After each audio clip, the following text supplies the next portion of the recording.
Welcome to Coming About with David Paragamian, the podcast that dives deep into the minds of leaders who have transformed their businesses and industries, paving the way for a better future. Here's Dave. I'm back with Olga Fleming, CEO of MMC. She's been sharing her unconventional path from aspiring diplomat to award-winning agency CEO, and opening up about those pivotal moments in her journey that have shaped who she is and how she leads. So Olga, I want to shift now to the focus on your current role. We all know that Marina Maher is an iconic female-led PR firm built by a charismatic, visionary founder. So building on that legacy, how have you been able to continue to drive that culture, especially as the business has grown and scaled? It was obviously both an honor and a huge responsibility taking on this role. Taking over for a founder is the greatest challenge, but the greatest opportunity. Marina built something iconic in MMC, and it's a name that carries a lot of weight. And I really understood that as I was coming into the role. I knew that I had to protect that legacy while also preparing the agency for the next chapter. So for our clients, for our staff, stability was key, but so was innovation. And so I took over around the 40th birthday. And for me, that was critical because I wanted to pay homage to the first 40 years, but I also wanted to take the agency into new directions. So the first thing I did was I focused on listening. Because how can you modify anything unless you really understand all its sides? I needed to understand what made MMC special and what also makes it unstoppable. So from there, I embarked on a bold rebrand, but I brought everybody at the agency into it. We looked at our values and we rewrote them together, literally about 200 of us coming together, breaking out into groups, and reframing who we were, what we felt was so important, and what defined us. Where we landed was this human-first value that really celebrated what made us special, what made us different, a very inclusive and flexible workspace. And what we did was we looked at the legacy that Marina had created in being extremely creative, and we sharpened how artfully disruptive we could be with a little bit of an edge. My goal was not to fill Marina's high heels.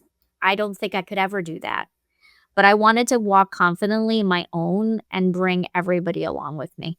Well, and you certainly have done all of that, both honored her accomplishments and legacy and created this next chapter. And I love that you talk about the way you accomplished the rebrand in the next chapter was starting with the collaboration and participation of people. Even though you as the new pilot had a sense of direction of where you wanted to take things, allowing people to participate, have a voice, that participation really leads to ownership. I think that's another important lesson. Equally as important as the people will get you to the outcomes that you need is that people participating really gets them involved as owners of whatever it is you're crafting. And it obviously shows in the work.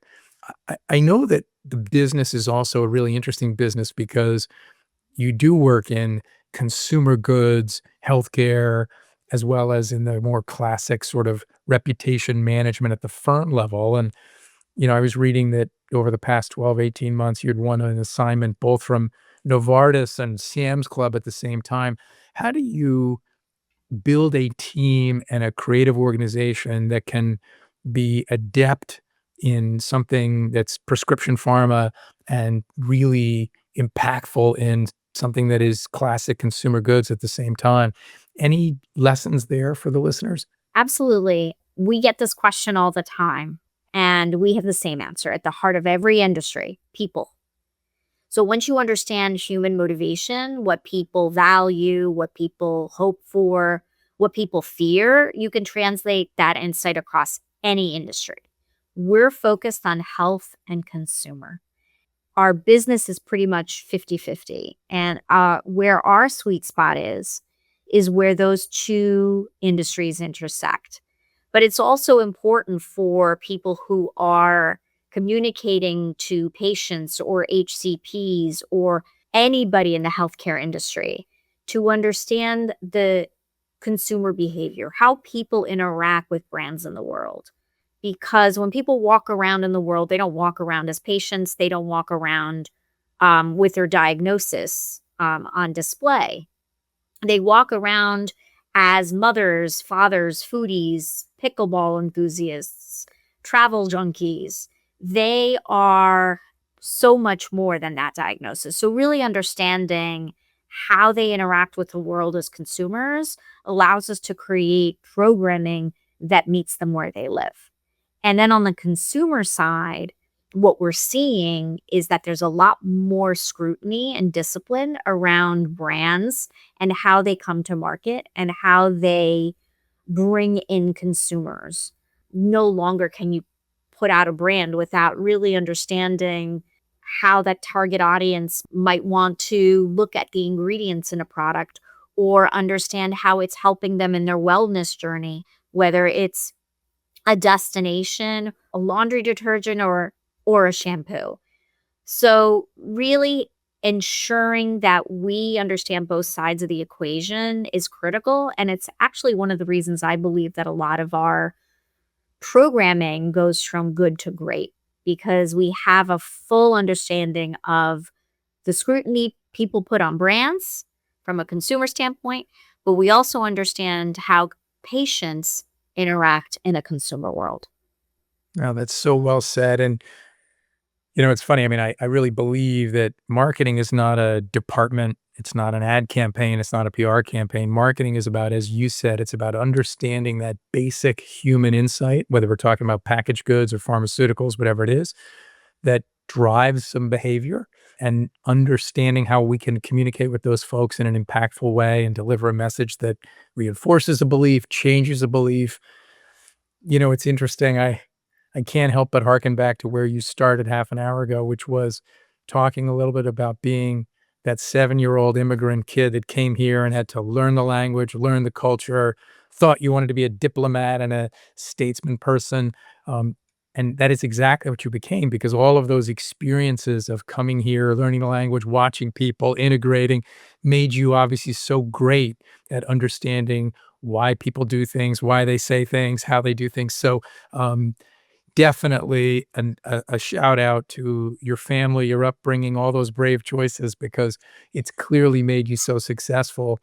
Before we run out of time, one of the things I wanted to pivot to was that sort of that last chapter I always like to cover, which is, now that you've had the benefit of 25 years in this business, if you could look back and give some advice to those that are starting out their careers and listening to you, what's something that you wish you knew then that you know now? What's some of that wisdom of the things you think about from a career journey that you'd pass along? I've learned a lot, as we both have, I'm sure. But I guess I wish I had known earlier that perfection is not the goal. It's really progress. Progress is a human. Early in my career, I over-indexed on being polished and prepared at all times. We all do when we're young starting out. And now that I've learned that adaptability, authenticity, and what I think is the hallmark of great leaders, vulnerability, are much more powerful tools in growing as a professional than perfection. So I would tell my younger self not to worry about being focused on being just great in the moment, but also focus on learning from every high and every low so that you can eventually be very impactful. So don't wait for permission to lead. Be courageous, because you are going to make mistakes, but every mistake is going to lead to an impactful moment. Own the mistakes, keep moving, and don't be afraid to make them. I think so much of us as young people, when we were young and starting in the industry, we didn't want to make mistakes. We didn't want to ask questions. We wanted to be perfect. And when we all realized that mistakes are what make you stronger, perfection doesn't lead to anything valuable, then that's how change happens, right? It's really one bold decision at a time, one risk taken at a time. I mean, if I hadn't taken some pretty bold risks in my career over the years, some paid off, but some that did not, I don't know if I'd be here today. Don't be afraid of the journey. Don't be afraid of the progress. And don't be afraid to take risks, calculated risks, those changes. Otherwise, you'd be sitting as the American ambassador in the Greek embassy right now. You might be getting a great suntan, but we wouldn't get the benefit of hearing your wisdom. And I concur 100%, right? I mean, I think that it is about being able to take those risks, the calculated risks, and to learn from those mistakes, that those skin knees, those little scars are all great learning moments that make us better. And as the leaders and at the point that you are in your career, it's really nice when you can let people see those authentic, vulnerable things that, hey, this is how I learned this one the hard way. I want to help you so you don't have to quite learn it the hard way. Well, let me turn the last word to you. Is there anything else that you wanted to add? I really appreciate you sharing your personal journey, your family journey, some of the decisions and the incredible things that you've accomplished as CEO at MMC. Any last words that you wanted to share with the audience? The industry is changing. Every industry is changing. Technology is taking over. We are adopting AI into our day-to-day. My advice to everyone is not to lose humanity in the equation. When we lose that, we lose our soul. And the reason why we create beautiful work in any industry is to impact others and create emotional connections. And so I would recommend that people not lose that humanity in a world of technology, because there's still so much beauty in the world that we need to experience on a day-to-day basis. That's really poetic and well said. You're right. There's so many folks that are so fixated on what AI will or won't do. And of course, the whole thing about Gen AI is that it's retrospective looking, right? It's looking in the rearview mirror of the car, because that's how those models are built on all of the things that came before. So they certainly can't tell the future, and they certainly aren't the authenticity of human interaction, which is, as you said earlier, the key to what's made you so successful. Well, I've really enjoyed speaking with you today, Olga. Thank you for sharing your wisdom and your career journey with the audience. And we're super grateful to have you here on Coming About. Thank you. Thank you, Dave. Well, that wraps up another episode of Coming About. If you enjoyed the show, I'd appreciate it if you'd leave us a review. It helps others discover the podcast and join our conversations. Thanks for listening, and I'll see you next time.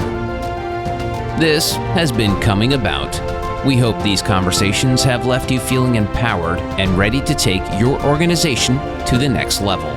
To speak with Dave about your business transformation or to learn more about Health Monitor Network, go to healthmonitornetwork.com. And don't forget to check out his book, Coming About: How We Transformed a Major Media Company and the Lessons There for You.